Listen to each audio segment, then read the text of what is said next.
Bonjour, bienvenue dans le Hit Talent, votre rendez-vous avec la nouvelle scène musicale hexagonale sur W9.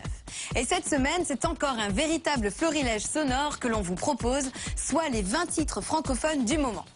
Et on rentre tout de suite dans le vif du sujet avec un artiste qui vient tout juste d'effectuer les premières parties d'Anaïs et de la Casa.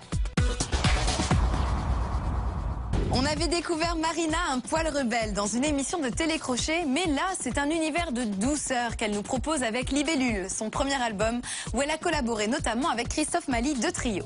Une artiste faussement naïve qui a confié la réalisation de son titre « Tout me revient » à un autre chanteur, Da Silva. And now, ladies and gentlemen, on the left corner, Rocky Balboa! Yeah! J'adore faire ça. Non, en fait, je sais, ça n'a rien à voir avec le titre qui suit d'Alvin de la Simone et Vanessa Paradis. Enfin, rien à voir, le titre s'appelle quand même Adrienne.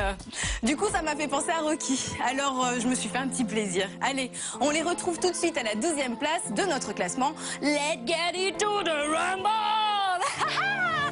Le moment est venu de laisser passer une petite page de pub dans l'émission. On se retrouve juste après sur W9 avec les 10 premiers de notre classement et quelques chamboulements. À tout de suite.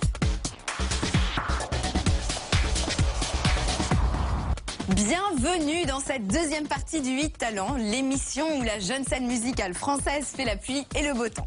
Et on poursuit tout de suite notre classement à la 10e place avec une des reines du R&B français qui sortira prochainement son autobiographie. Ah, l'Europe. S'il y en a un qui peut particulièrement la remercier, c'est Michelangelo Loconte. Et oui, le premier rôle de la nouvelle comédie musicale phare du moment est italien. Il a été repéré en Belgique, il chante en français et il interprète un Autrichien. Si ça, ce n'est pas être européen, je ne sais pas ce que c'est. Allez, le nouveau titre « Vivre à en crever » débarque à la 8e place du Hit Talent, je vous laisse découvrir. Si la comédie musicale Le Roi Soleil a permis à Christophe Maé de débuter une brillante carrière solo, il n'est pas le seul.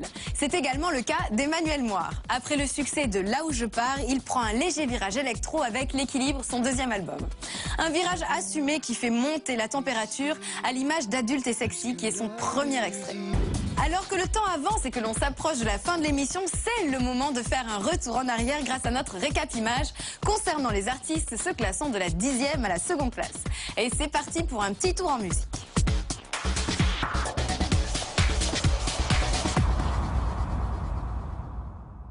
Comme vous l'avez vu, Grégoire a délaissé son trône après 6 semaines en haut de notre classement. Le suspense reste entier. Qui va lui succéder? Allez, quelques indices. C'est une artiste R&B qui vient de Marseille et qui est partie tourner son nouveau clip à New York. Vous voyez de qui je parle? Eh bien oui, c'est Kenza Farah que l'on retrouve en compagnie des Nina Sky, les deux sœurs spécialistes du Redeem sur Celle qu'il te faut. C'est sur cette note que s'achève l'émission. Le prochain Hit Talent, c'est la semaine prochaine, même heure, même chaîne. En attendant, continuez à écouter la jeune scène musicale française. Portez-vous bien. Ciao!